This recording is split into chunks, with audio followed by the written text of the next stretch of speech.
Good morning, everybody. It's Rick Thomas from Obsolete Video Services. Hey, guys. All right. I just want to do a video on this. I've had people ask about this, and also I've gotten some people who have contacted me. This one guy actually contacted me saying his machine caught on fire, and I did cover this in some earlier videos. So I'll do one that's more detailed today. This is concerning motor run capacitors, okay? Basically, case in point, this motor right here, which is a Sony 1800 RPM motor. This is used in the reel-to-reel video machines like these, okay? Most general motors in these reel-to-reel video machines are 1800 RPMs, and they're used in all these units. This is why when you find these machines, you just can't just start using them, because sometimes the motor run capacitors or the power capacitors actually catch on fire, and you got to be very careful with these really old machines, because I seriously have plugged one of these in several times where the machine would actually catch on fire because because the motor run capacitors or the power capacitors, whatever, would go bad. Case in point, on these old machines, you need to change out the power and motor run capacitors on these units before you even start messing with it, to start making adjustments or fixing it or whatever. Power capacitors and motor run capacitors need to be changed before you start running these old machines. All right, here we go. This is an 1800 RPM motor, which is used in all the EIAJ machines. It basically runs off of a 3.7 to 2.5 microfarad capacitor. So their maximum would be a 3.7. This is a very important motor, especially on the AV5000A. There's actually two motors in this thing. So basically 2 capacitors needs to be used in this machine. And so anyways, we did find a solution. I was able to get some stock of some pretty hard capacitors to actually find, really. These are exactly 3.7 microfarads by 250 volts, which is more than you need. But the capacitance is exactly 3.7, which exactly these motors run 3.7 at 1800 RPMs. So I keep talking about motor run capacitors and how they go bad, and also regular capacitors. They do go bad and they will catch on fire.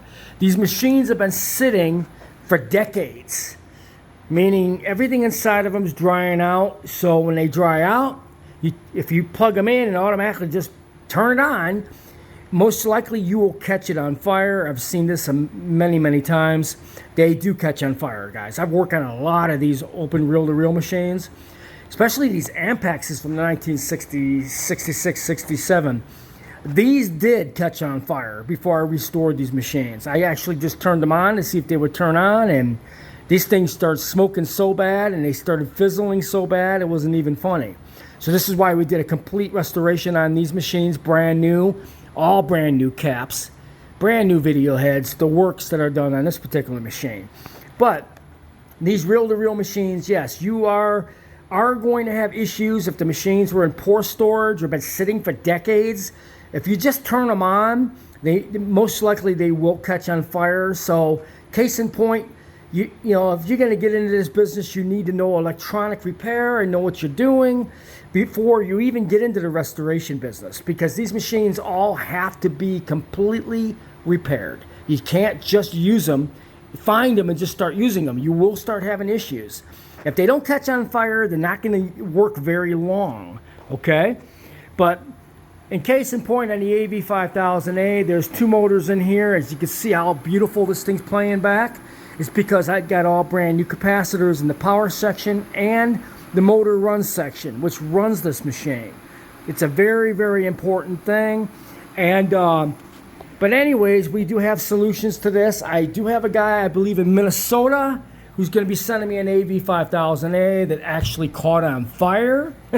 And he doesn't want, he just doesn't want to touch it. He wants to send it to me to redo it because of You know, some people, you know, when something catches on fire, some people really freak out, and this guy was really scared to do anything else with it. So he wanted to ship the machine to me, the service. But he said it did catch on fire, and I said most likely it's all the motor run and power caps in the back. So I'm going to go through the whole machine for him and redo it. But anyways, we just got our fresh stock of motor run caps, 3.7 microfarads by 250. These things are fantastic. This is all you need to get this machine going. So basically you need 2 of these that have to be bridged along the power strip below the machine to keep these motors running at the right speeds. And then you got a power cap you also have to change out, and that will basically fix the issue with the machine catching on fire.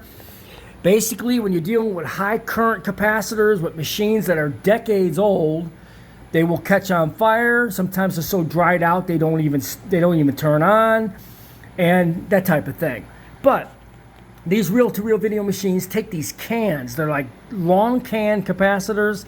Those are almost impossible to find the exact replacements, so you don't really need to do that. All you need to do is find these capacitors, the Mylars, the 3.7s, and you could pigtail these to the right strips, especially on the AV5000A machine.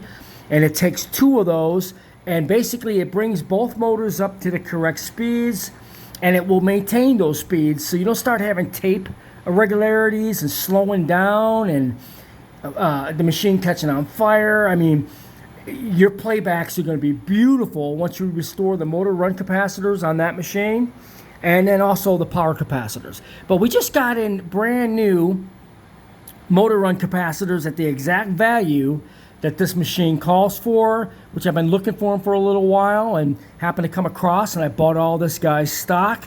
He had quite a few of them, and he said, and I think I ended up buying 50 of them. And but it's the exact 3.7 that I need for these motors that run on these reel-to-reel EIAJ machines. So just want to let the gentleman know out in Minnesota, when you ship me the machine, you know, we use some unbelievable quality parts. We have ways around these issues. In most cases, you would have to find the long cans on the inside, and the correct values are almost impossible to get.